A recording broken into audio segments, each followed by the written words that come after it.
Hey, seventh graders, Mr. Groening here again. I'm going to show you the next step for making our CO2 car. We've got our block of wood now, and we've got our pattern, our template all ready to go. And you can see I've got it taped on to our block of wood, so we can trace it on there. In fact, I've already done that. Trace it on there. I trace it on there with a pen, but normally you guys would use a pencil because we try to stick the pencil on wood. And we also need to mark where our holes are going to be drilled. And that's mainly what I'm going to show you guys today, how to drill those holes. You can see I've got those two intersecting lines for our holes, and to mark that or transfer those marks to the wood, we're going to use a tool here called a scratch awl. You can see the sharp pointy tool here, and we're simply going to put it on our mark like that and just kind of hit it with our hand enough to make a mark in the wood, which I kind of already done on this one. And then we're done with our pattern, and you can see we've got everything transferred on there. We've got our hole, we've got our shape that we're going to cut out in another video, and then we've got our hole there we're going to drill. Now, the reason we're drilling holes is for the axles. We're going to be putting an axle and actually an axle liner straw through there. So the drill bit that I chose is just a little bit bigger than our axle so that we have good movement on our axle. But before we get to that, I just want to show you a few things about drilling. I've got a few drilling options here, a few things that you'll find in the tool cabinet. For example, you've got right here one of the older technologies. It's called a bit brace. This is an auger bit, and it's called a bit brace here. And these types of bits are kind of unique in that they have a square shank on them, tapered shank that fits only in this device. So you can't ever put one of these in a power drill or something like that. You have to use this together with that. And the way you use this, you can see I've got it set up on a piece of scrap here. And always turn just about any drilling device. Let me turn this up a little bit. Any drilling device, you're always turning clockwise in the direction of the clock turns, or to the right. And with this one here, you can see I'm pushing down with this hand, kind of like a hand auger. If you've ever gone ice fishing and used a hand auger, you can bore a hole pretty quickly with this. Usually we go through until the center pokes out, and then we reverse it, and you can see that hole there. Another type of hand drilling device is just simply called a hand drill. I've got a regular twist drill in here that we could use to drill a hole as well. Like that. Not as easy as some of the other drilling devices that we have, but it comes in handy for a quick hole sometimes. Also on the tool cabinet, we've got some of these, as they're called speed bore bits or spade bits. Much larger hole. This one has a different kind of shank to it. It's not round. And then we have these are called Forstner bits. You can see it written there. Right there. Forstner bits. And those are for much larger holes usually, and they're much more precise for precision drilling.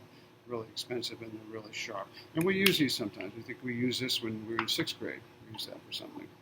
Of course, we have our standard power drill, which we have used before and we'll use again. And we could use that for drilling our holes. The only problem with that is drilling by hand with a power drill or something like that. There's no way we can be sure that that hole is going to be straight. It's probably going to be crooked at an angle one way or another. So the drill press is really the best way to do this. The only way we can be sure that that hole is going to be straight. Otherwise, if it's not, our car is either going to be wobbly or it's going to go crooked, and it may even not drill all the way through without poking out through the side. So that's why we're going to use the drill press. So what I've got is I've got the drill press all set up and ready to go over there. Let's see if I can get my camera over there without. And this is the machine that we're going to use right here. This is our newer drill press that we were lucky to get. Set this down here.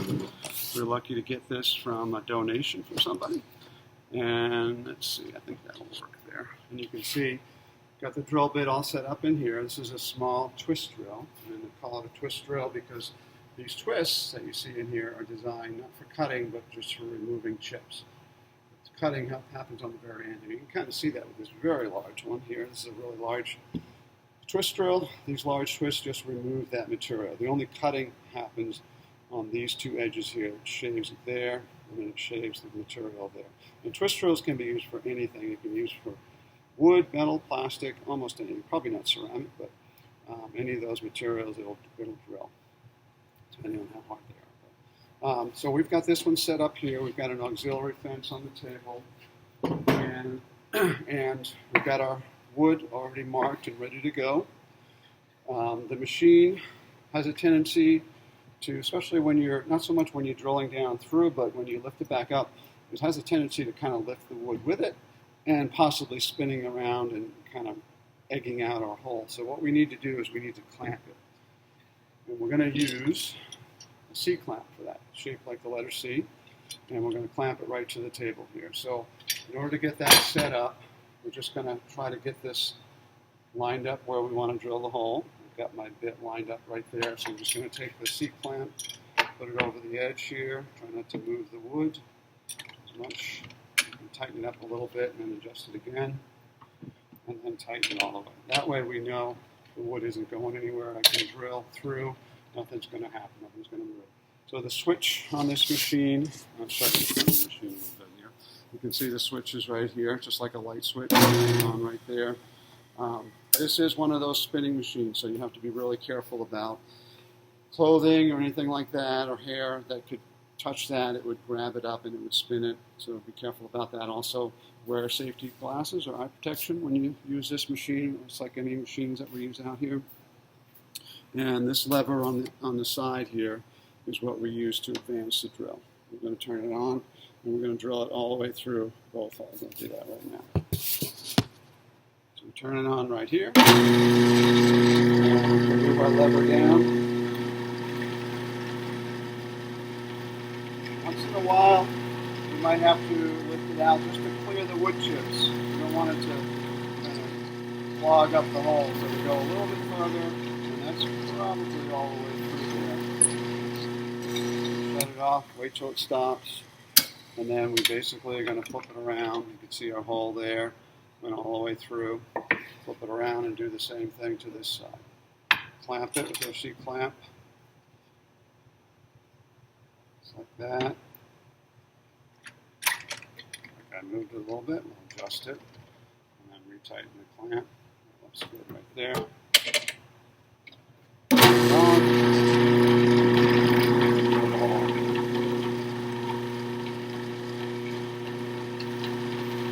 We take our time, we're not punching the hole, we're letting it cut through there, so we have to let it cut. And that's it. Take that clamp off of there. You see we've got pattern and our holes in the right locations there, and now we're ready to move on to the next step, which will be starting to cut this shape out, which is a whole another machine, which is a bandsaw, which I'll be showing you in another video. But if you guys at home, you can watch this, and when you come back to school, you kind of have an idea what the steps are. You just go through this. Thanks for watching.